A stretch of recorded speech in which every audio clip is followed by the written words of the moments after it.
The International Criminal Court is now in session. L'audience de la Cour pénale internationale est ouverte. Please be seated. Puis vous asseoir.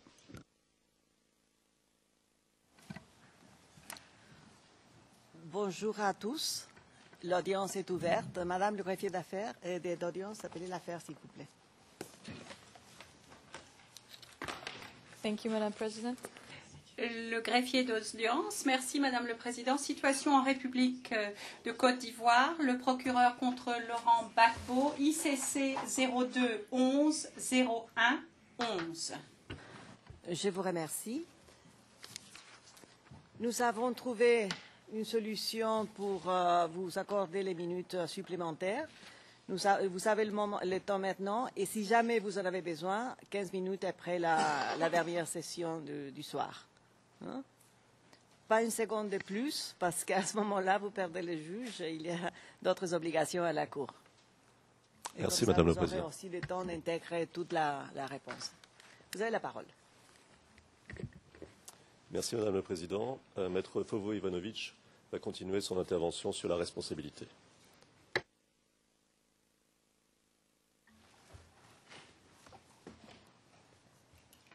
Madame la Présidente, Madame, Monsieur les juges, nous avons vu hier que le président Gbagbo, en raison d'une profonde division des FDS, n'exerçait pas de contrôle sur ses forces. Il en avait encore moins sur les miliciens et les mercenaires. Quant au contrôle exercé sur les miliciens, le procureur allègue qu'ils étaient contrôlés par Blé Goudé et que le président Gbagbo avait un contrôle sur ce dernier. Blé Goudé avait une certaine autorité auprès de jeunes. D'ailleurs, il serait plus juste de dire que les jeunes avaient de la considération pour lui. Les jeunes l'appréciaient, le considéraient, mais il n'était pas sous son contrôle. Rappelons d'ailleurs que le procureur n'a même pas démontré qui étaient des miliciens. Logiquement, il ne peut donc démontrer qui les contrôlait.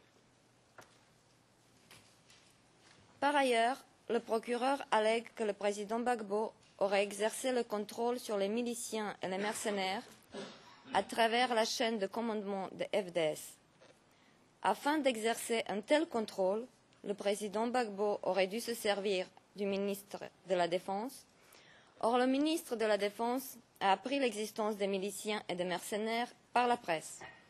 Il ne les a jamais vus. Mieux encore, il affirme: les FDS n'ont eu recours à aucun milicien ou mercenaire.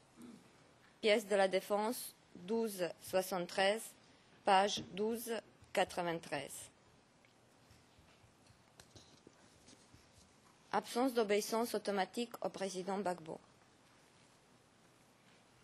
Le procureur allègue que l'exécution des crimes était rendue possible grâce à l'obéissance quasi aveugle aux ordres du président Gbagbo et avance dans le paragraphe 86 du DCC que le président Gbagbo et son entourage étaient convaincus que leurs subordonnés, y compris les auteurs directs des crimes en question, disposaient de suffisamment de moyens et obéiraient à leurs instructions. À titre liminaire, il faut dire que l'allégation selon laquelle le président Gbagbo et son entourage étaient convaincus que leurs subordonnés avaient des moyens et leur obéiraient ne signifie pas que leurs instructions et ordres, pour autant qu'ils existaient, étaient exécutés de manière quasi automatique. Ils auraient pu en être convaincus sans que cela soit le cas dans la réalité. L'élément cognitif aurait eu son importance si le procureur avait démontré les motifs substantiels de croire que le président Gbagbo exerçait un contrôle effectif sur les forces de défense et sécurité et que celles-ci exécutaient ses ordres de manière automatique.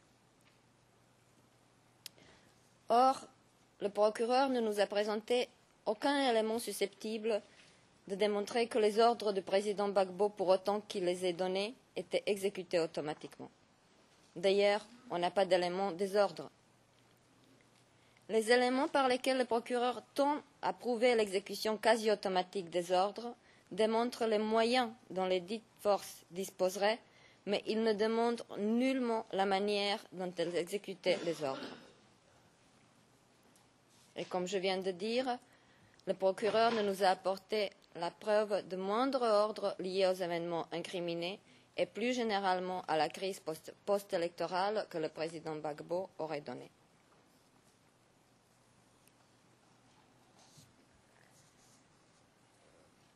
Le procureur a également failli à apporter les preuves suffisantes concernant les éléments de la contribution. Aucun acte ou comportement du président Gbagbo n'a été destiné à contribuer à un plan commun, qui d'ailleurs n'a pas existé. Au contraire, le président Gbagbo œuvrait dans l'esprit de négociation et de la réconciliation pour la paix en Côte d'Ivoire.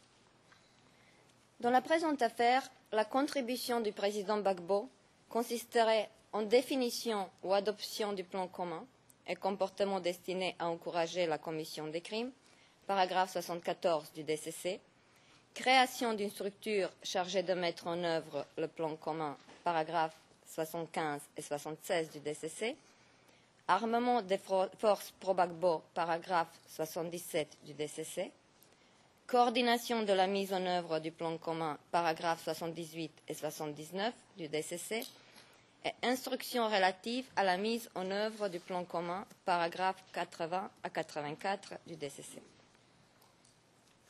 Le procureur allègue aussi la contribution coordonnée par d'autres intervenants.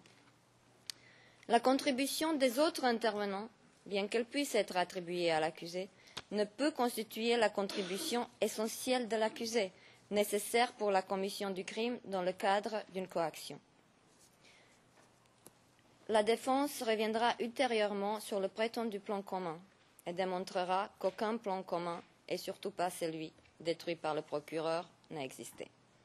De ce fait, le président Gbagbo n'a pas pu l'adopter ou le concevoir. Absence de création d'une structure. Puisqu'il n'y avait pas de plan commun, le président Gbagbo ne pouvait créer une structure chargée de mettre en œuvre ce plan inexistant. Nous avons déjà démontré qu'aucune organisation en charge de mise en œuvre d'une politique prétendue n'a existé. Toutefois, nous allons analyser les allégations du procureur afin de démontrer les incohérences et les contradictions dans la démonstration du procureur. Dans le paragraphe 75 du DCC, le procureur affirme que le président Gbagbo a créé une structure au sein du gouvernement et des forces de défense et de sécurité qui lui a assuré un contrôle absolu. Nous rappelons que le président Gbagbo était le président de la République, ce que même le procureur a reconnu lors de l'audience du 22 février dernier, et au terme de la Constitution ivoirienne, il devait avoir un contrôle sur le pouvoir exécutif et sur les forces armées. Cependant, comme nous avons déjà démontré, dans la période de crise, lorsque les troubles et les désordres ont éclaté, il n'avait pas de moyens à exercer un contrôle sur ces éléments. Les forces de défense et de sécurité étaient profondément divisées pour des raisons politiques. P9 0011 04 82 page 04-88. Et la communauté internationale s'est bien efforcée à enlever au président Gbagbo le peu de contrôle qu'il avait après avoir armé et soutenu militairement les rebelles. Les preuves du soutien de la communauté internationale aux rebelles, c'est le document 0018 0714, page 0715, 0018 0727, et pièces de la défense 2381, 1618 et 0917. Dans sa tentative de démontrer que le président Gbagbo a mis en place une structure particulière, le procureur se réfère à un ordre donné au ministre de la Défense de recruter 2000 soldats. Cet ordre, qui aurait été donné avant les élections, n'avait aucun lien avec la crise post-électorale. Il faisait suite à une demande du chef de l'état-major du complètement des effectifs parce que celui-ci se plaignait de ne pas disposer de suffisamment d'effectifs et de devoir utiliser les sous-officiers comme des sentinelles. 0011 05 29, page 05 30 à 05 32. Les personnes recrutées à cette occasion étaient lors de la crise post-électorale en formation et ne pouvaient être engagées. De plus, même lorsqu'ils avaient terminé leur formation, ils ne pouvaient être utilisés car il n'y avait pas d'armes. 0011 05 29, page 05 33, 05 34 et 05 36. Quoi qu'il en soit, le recrutement de jeunes soldats dans une armée régulière et suivant les procédures régulières et légales ne démontre pas la mise en place d'une structure particulière. Aucune preuve ne laisse entendre que le président Gbagbo serait intervenu d'une manière quelconque dans le choix des jeunes qui étaient recrutés, ou qu'il avait exigé que ce choix soit fait selon les critères particuliers. Finalement, l'initiative pour ce recrutement ne venait pas du président Gbagbo, mais du chef de l'état-major. Le procureur allègue aussi que le président Gbagbo s'est assuré la loyauté de Blé Goudé et cite à ces fins, dans le paragraphe 75 du DCC, les documents datant de 2004 et 2007, sans qu'il ait démontré le moindre lien entre ces documents et les événements qui ont eu lieu entre 2010 et 2011. Quant aux moyens financiers que certains leaders des groupements patriotiques avaient reçus, les documents du procureur attestent le paiement des sommes plutôt modestes, mais surtout sans aucune indication des raisons de ces paiements. Rappelons que le mouvement patriotique organisait des manifestations et des meetings et que ces activités tout à fait politiques et légales demandent un certain soutien financier.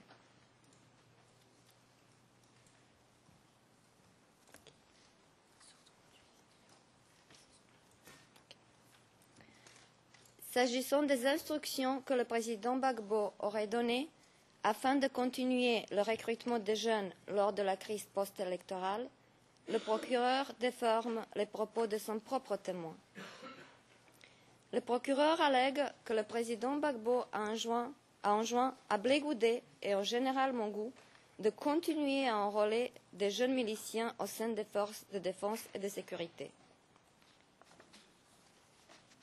Cette allégation est fondée sur le témoignage du P11 qui n'a jamais dit rien de tel. Tout d'abord, P11 ne s'est jamais référé aux jeunes miliciens, mais aux jeunes gens.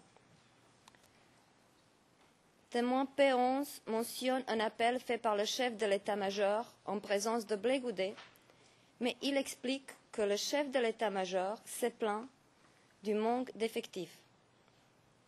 Finalement, et le plus important, P11 ne sait rien sur un éventuel rôle du président Gbagbo dans cet appel. Il n'en sait rien. Pour lui, il s'agit d'une évidence que le président de la République devait être d'accord. Il présume que le président Gbagbo devait être au courant.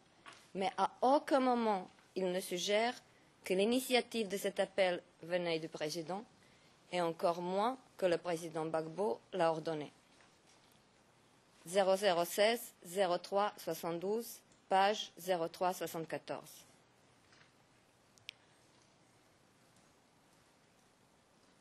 Tout comme il déforme les propos du témoin, le procureur dénature le contenu des documents. La note d'information adressée au président Gbagbo, qui aurait été adressée au président Gbagbo, il s'agit du document 0018 0059, ne démontre en rien que le président Gbagbo a surveillé le recrutement des jeunes. En fait, cette note le démontre le contraire. Cette pièce démontre que ces jeunes ne combattaient pas pour le président Gbagbo et que le dit recrutement n'était pas autorisé par les autorités ivoiriennes. Cette note d'information informe le président Gbagbo que, je cite,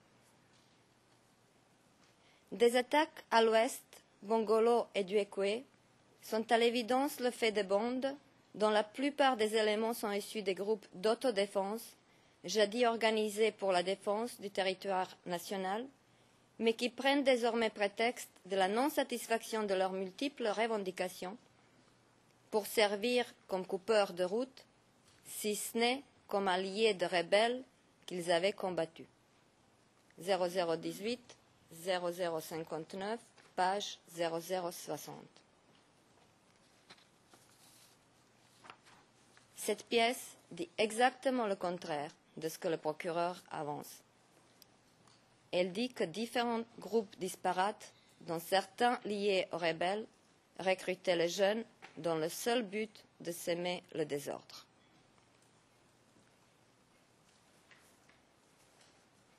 Bien que l'existence même des mercenaires dans l'armée ivoirienne ne soit pas suffisamment étayée, la défense souhaite réfuter également l'allégation du procureur selon laquelle le président Gbagbo aurait surveillé le recrutement de mercenaires. Cette allégation est fondée sur une fiche du 1er mars 2011, document 0018 0067. Nous ne savons pas qui est l'auteur de cette fiche, qui en est le destinataire, et rien dans cette fiche ne permet de dire qu'elle soit jamais parvenue au président Gbagbo. Par ailleurs, si cette fiche contient des propositions, encore une fois, rien, mais vraiment rien dans le dossier ne laisse entendre que cette proposition ait été acceptée. L'autre document, qui est la pièce principale à charge pour lier le président Gbagbo au recrutement des mercenaires, est une note manuscrite relative à une réunion chez un ministre le 28 avril 2010, pièce 0018 0084. Elle est très intéressante, cette note. Seulement, elle aussi, elle dit exactement le contraire de ce que le procureur avance. Cette réunion a eu lieu chez le ministre Anaki. Est-ce que le procureur vous a dit qui est le ministre Anaki? Le ministre Anaki était dans un passé assez lointain membre du FPI, mais il a ensuite, dans les années 2003-2004, créé son propre parti, Mouvement des Forces de l'Avenir, qui faisait partie du RHDP. On retrouve le ministre Anaki dans un des gouvernements de réconciliation formé en 2005 en tant que ministre des Transports, pièce de la Défense 1241, page 1244, et ce document indique clairement que le ministre Anaki était membre d'opposition. En soi, la réunion chez le ministre Anaki ne pouvait nullement avoir pour objectif un recrutement pour le compte du président Gbagbo. Elle ne pouvait avoir pour l'objectif que de recruter pour le compte d'Alassane Ouattara. Mais il y a pire. Lorsqu'on lit attentivement le document, on s'aperçoit que le RHDP projetait d'organiser une marche, qu'il projetait aussi de la déstabiliser, et à ces fins, il devait recruter 40 mercenaires libériens. Il faut avouer que le plan est assez machiavélique, mais le président Gbagbo n'y est pour rien. Ce sont ses opposants qui recrutaient des mercenaires libériens. Après avoir attribué au président Gbagbo les miliciens alliés des rebelles, le procureur lui impute aussi les mercenaires recrutés par le RHDP.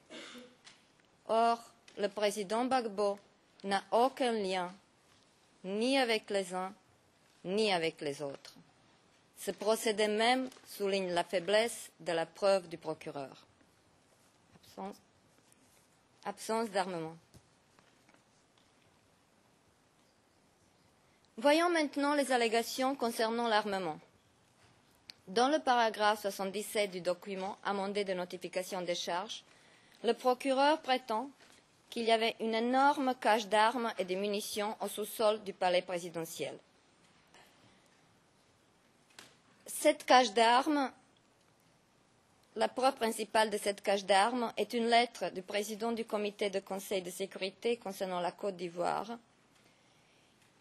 Et selon cette lettre, l'ONUCI aurait saisi dans la résidence du président Gbagbo d'importantes quantités d'armes et munitions après son arrestation. Document 0021 01 25, page 01 60, paragraphe 142. Seulement, ce document atteste dans ce même paragraphe 142 que l'ONUCI aurait transmis ces armes aux forces nouvelles sans en garder la moindre trace, ce qui veut dire qu'aucune preuve tangible et concrète de ce dépôt d'armes n'existe.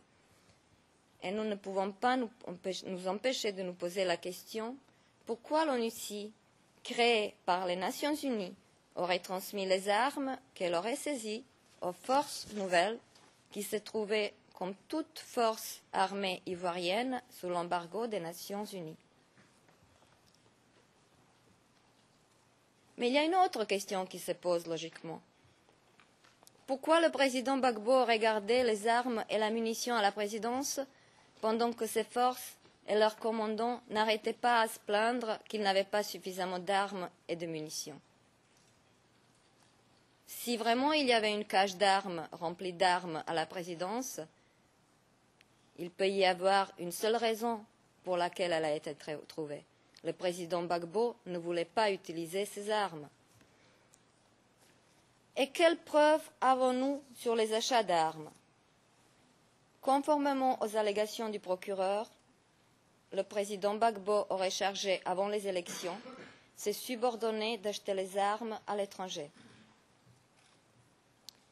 Effectivement, il y avait un trafic d'armes pendant la période des troubles qui ont commencé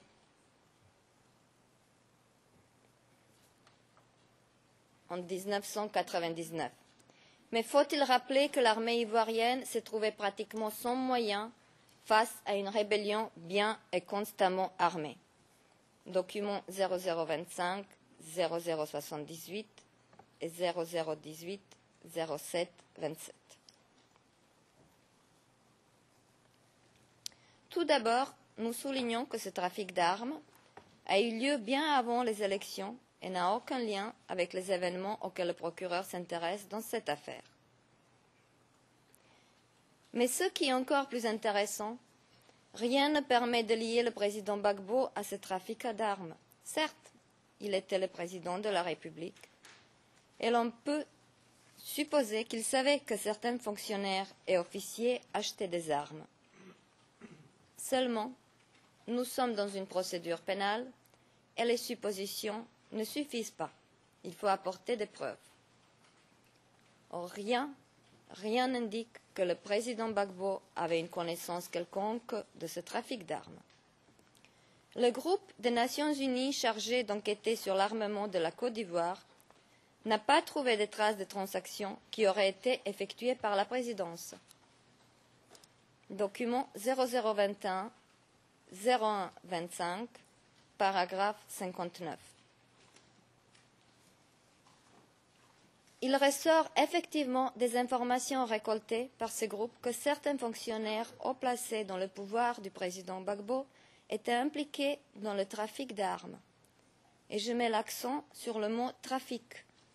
Ces fonctionnaires sont bien identifiés. Il s'agit des généraux Bredou et Kassaraté. 0021, 0125, annexe 7, page 0223. Ces deux généraux n'ont jamais été inquiétés par le nouveau pouvoir et étaient récompensés par des postes dans la nouvelle administration. Pièces de la Défense, 1561 et 1562. La fidélité de ces deux généraux au président Gbagbo était toujours douteuse et leurs actions n'étaient pas forcément liées à la politique du président Gbagbo.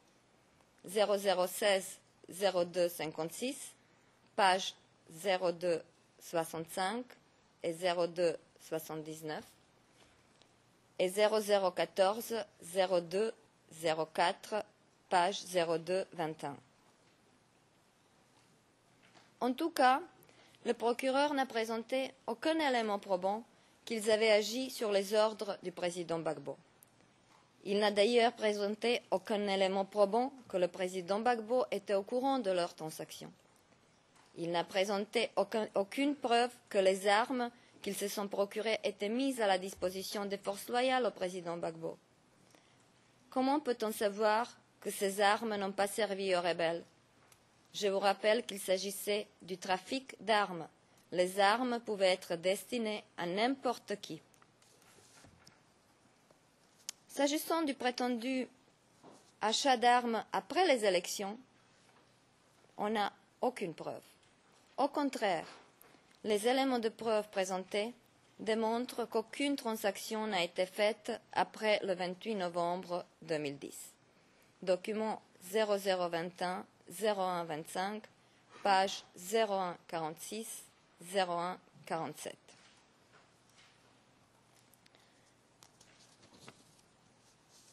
On a juste une note qui indiquerait que le président Gbagbo, par l'intermédiaire d'une personne inconnue, aurait demandé les armes auprès du président de la République démocratique du Congo.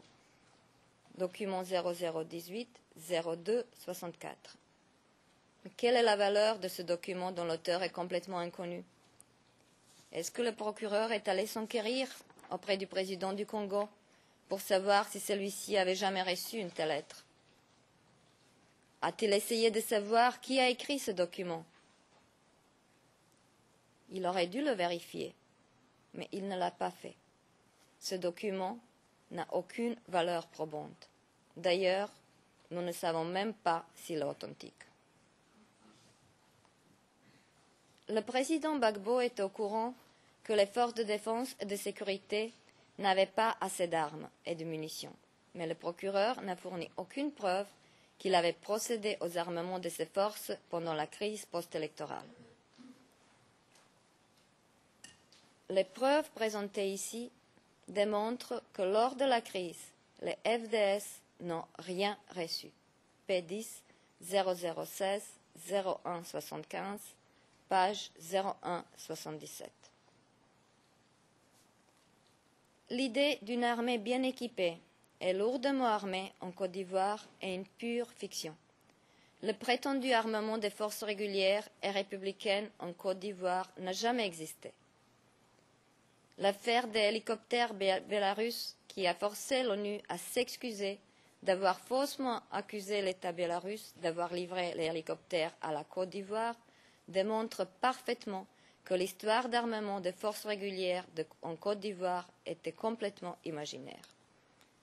Document de la Défense 06 74 et 15 59. Absence de coordination.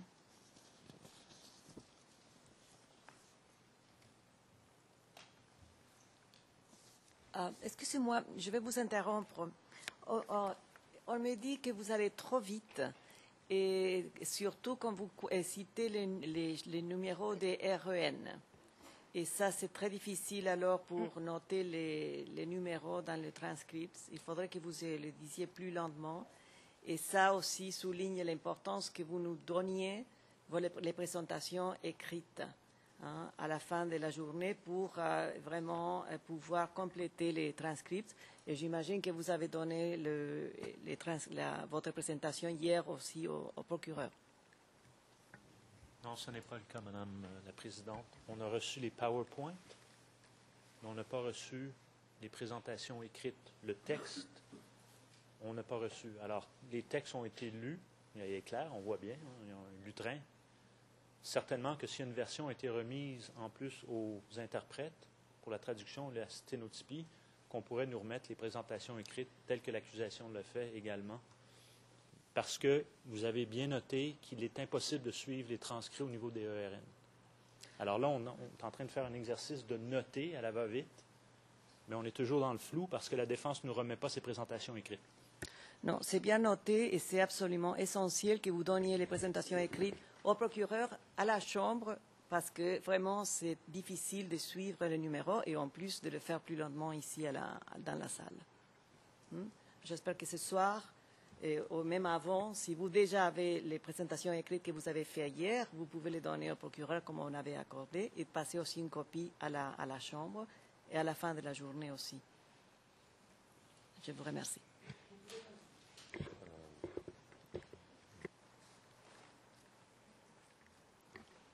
Merci, Madame la Présidente. Je m'excuse pour être allé trop vite. Je ferai attention.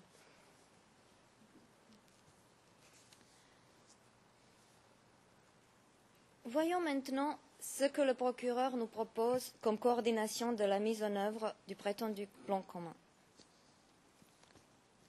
Le procureur allègue que le président Gbagbo aurait tenu des réunions et se serait régulièrement entretenu avec des membres de son entourage immédiat, dont Mme Simone Gbagbo, Blé Goudé et le haut commandement des FDS.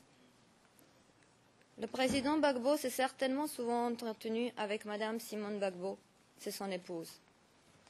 Cependant, le procureur n'apporte aucune preuve que ces entretiens avaient un lien quelconque avec la crise post-électorale et encore moins avec les événements incriminés. Quant aux réunions avec Blé Goudé, il y en avait eu. Blé Goudé était à l'époque le ministre de la Jeunesse.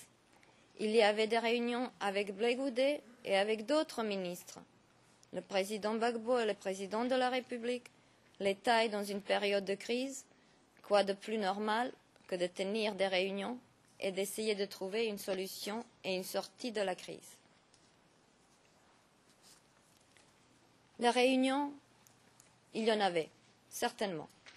Seulement le procureur n'a pas apporté la moindre preuve que ces réunions auraient eu pour objectif la mise de place des actions criminelles. Dans le DCC, une seule réunion est identifiée, celle du 3 décembre 2010.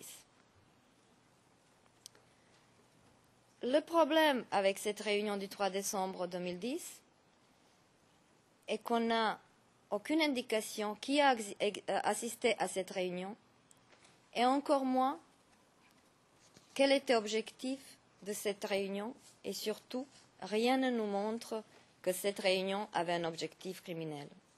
En réalité, nous ne savons rien sur cette réunion. Il existe un document manuscrit 0018-02-20 qui en parle, mais personne ne sait si c'est un agenda, un ordre du jour ou un compte-rendu. Par ailleurs, si cette réunion n'a jamais eu lieu, son caractère était plutôt humanitaire, car à la page 0022, on peut lire qu'il était prévu d'apporter assistance à toutes les populations en difficulté. Nous précisons que l'assistance est prévue pour toutes les populations sans aucune distinction. Rappelons que le plan commun aurait pour but les violentes attaques contre Alassane Ouattara, les membres du cercle politique de ce dernier et les civils perçus comme ses partisans. Or, lors de la réunion du 3 décembre 2010, la discussion portait sur l'assistance à la population. Si cette réunion existait, elle ne peut être considérée comme une contribution au plan commun allégué.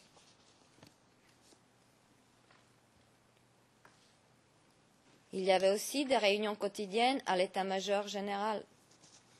Mais le président Gbagbo n'y assistait pas.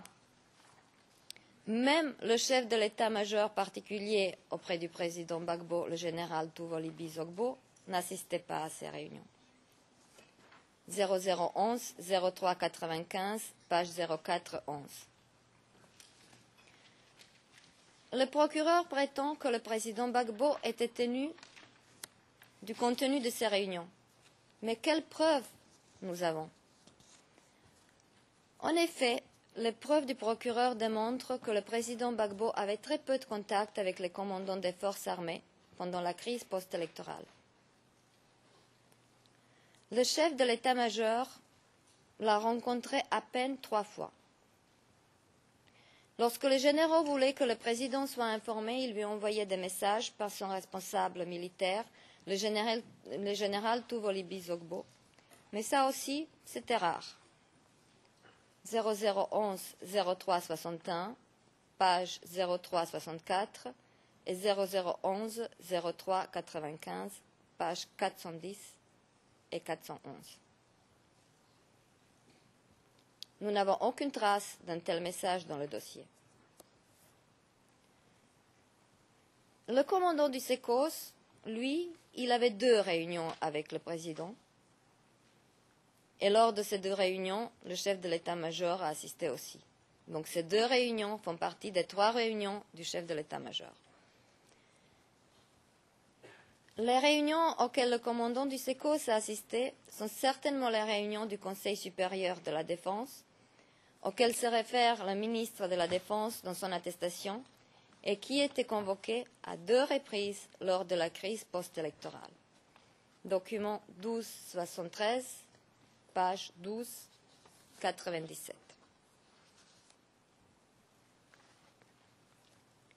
En tout, le procureur a trouvé la trace de 3 réunions entre les commandants militaires et le président Gbagbo pendant toute la période de la crise, donc dans une période qui durait pratiquement 5 mois. 3 réunions. Comment peut-on qualifier ces 3 réunions des réunions fréquentes?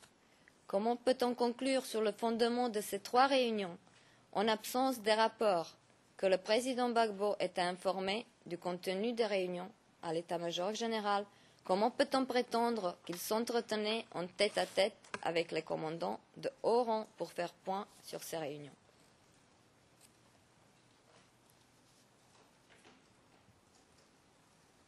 N'ayant pas de réunion entre le président Gbagbo et le chef militaire, le procureur essaye d'imputer au président Gbagbo les activités de son épouse, Madame Simone Gbagbo.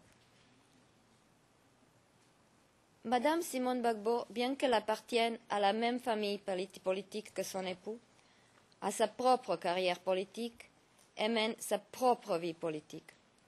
Madame Simone Gbagbo était secrétaire générale du Congrès national de la résistance pour la démocratie, CNRD, et députée d'Abobo. Dans le cadre de ses fonctions, qui ne dépendaient ni de la fonction ni des activités de son époux, elle a effectivement tenu des réunions et même une campagne contre les formations armées pro-rebelles à Abobo. Elle a surtout fait le nécessaire pour apporter assistance aux populations qui en avaient besoin.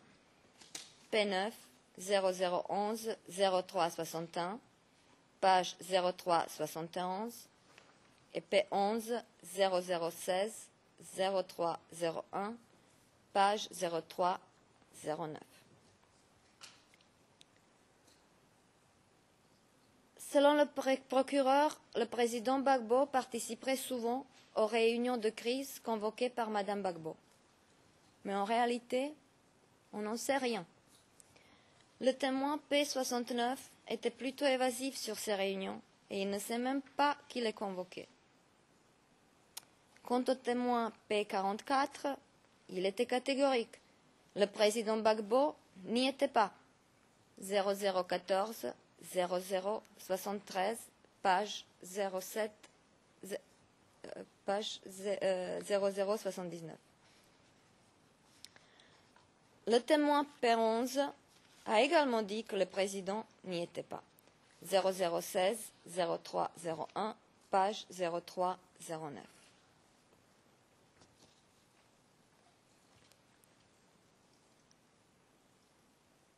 Concernant les réunions du CNRD, le CNRD était un mouvement politique. Ce mouvement était proche de la majorité présidentielle, mais nous n'avons aucune preuve susceptible à faire croire que le président Gbagbo y participait activement au moment de la crise. Lorsque le procureur se réfère à ce que Mme Gbagbo aurait noté lors de ces réunions, il se réfère à un agenda pour lequel il soutient qu'il appartenait à Mme Gbagbo, sans qu'on sache s'il lui appartenait vraiment.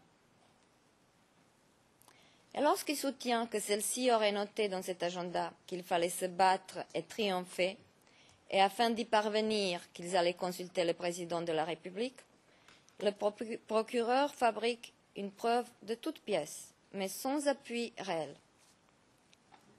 car dans l'agenda, on peut lire effectivement qu'il fallait se battre et triompher. En revanche, dans cet agenda, il n'y a rien qui indique que le président sera consulté afin d'y parvenir. L'agenda indique tout simplement, et bien plus bas que la phrase précitée, sans qu'on puisse établir un lien entre les deux phrases.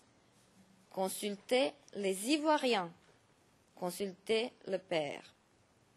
Document 0018, 0881, page 0888. Acceptons que PR signifie président de la République. Mais aucun lien n'est possible entre ces consultations prévues et le besoin de se battre et triompher. Par ailleurs, quiconque a écrit ces mots, il a d'abord pensé aux Ivoiriens, car avant de consulter qui que ce soit, selon cet agenda, les Ivoiriens devaient être consultés.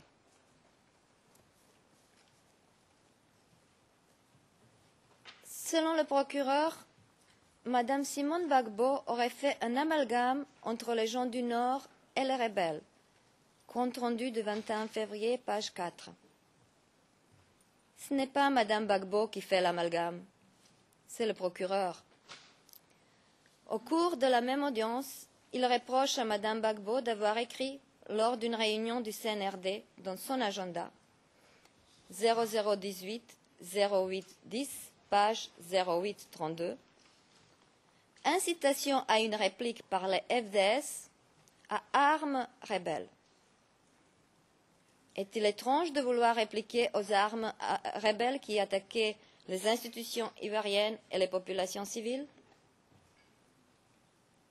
Et comment se fait-il que le procureur n'a pas remarqué que la même page porte l'inscription suivante: organiser la campagne d'apaisement dans les régions pour éviter l'affrontement.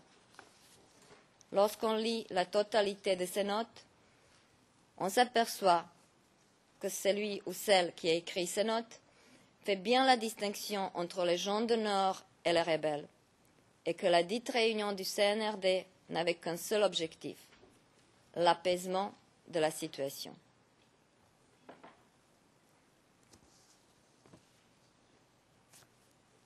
D'ailleurs, sait-on à qui appartient cet agenda? Pas vraiment. Le procureur affirme qu'il appartient à Mme Gbagbo parce qu'il était trouvé à la résidence. Nous avons expliqué au début de cette présentation que nous avons des doutes sur les documents provenant de la résidence présidentielle et nous avons dit pourquoi, donc je ne reviendrai pas sur ce point.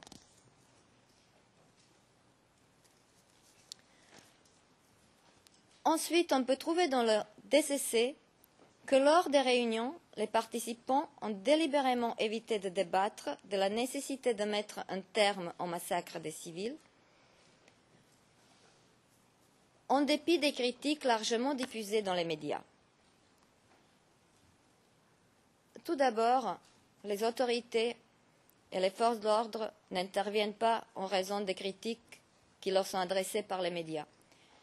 Et la réalité des faits est malheureusement souvent différente des reportages médiatiques.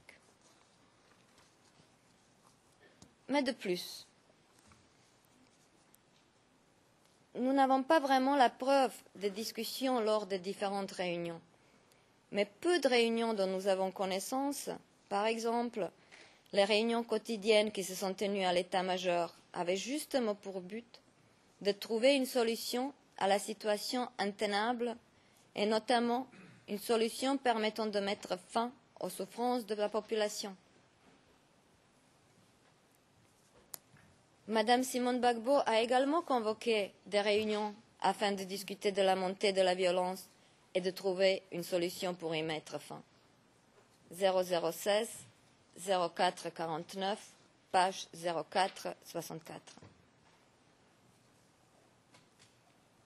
Les participants à ces réunions n'ont pas eu toujours beaucoup d'informations sur les événements.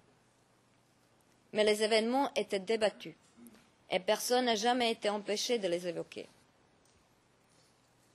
0016 0130, page 139, 0016 0152, page 0154 0155, 0014 0326, page 0337 et 0338, 0014 0340, page 0345. De plus, lorsque les attaques des rebelles se sont intensifiées, un poste du commandement de crise a été mis en place pour contrecarrer ces attaques, puisque le rôle principal des FDS était d'assurer la sécurité de la population. P9 0011 05 56 05 58.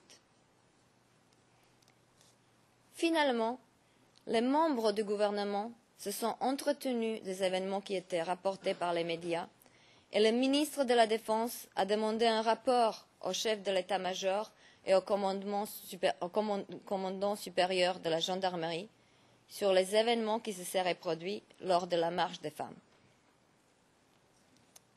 Pièce 4508, pages 4510 et 4511. Madame la Présidente, pourrions-nous passer brièvement en audience à huis clos partiel? S'il vous plaît, Madame le greffier d'audience, nous passons en audience à huis clos partiel.